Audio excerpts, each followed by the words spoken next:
As we have reported, no one has been charged in this case. And while the investigation plays out, many people are wondering, so what is the law in a case like this anyway?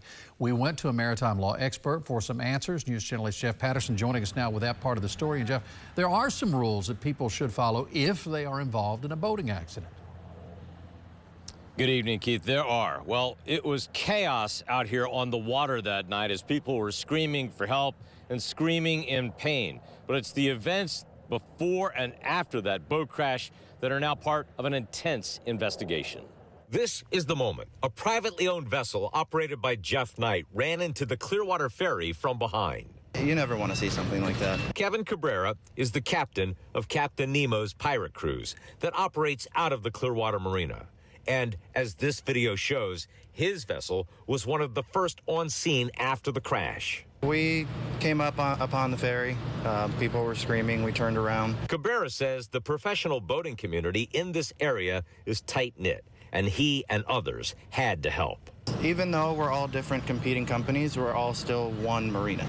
You know, people are people. These are lives at stake. These are our friends. We see each other every day.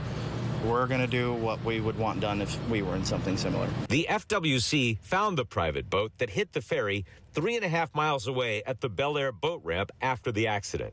Captain John Timmel is not involved in this case, but has been an expert witness in dozens of cases involving maritime law. He says boat operators have obligations after an accident.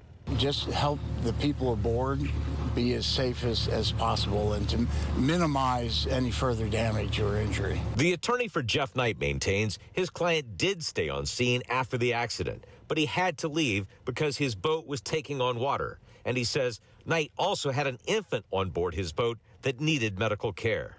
Captain Timmel says it's too early to make judgments in this case. It's so early in this case, and I've seen so many cases where something looks so obvious and apparent, and then you find out there's other circumstances that make it not quite so obvious.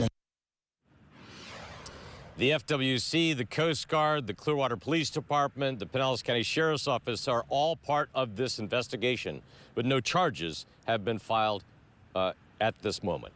Jeff Patterson, 8 on your side.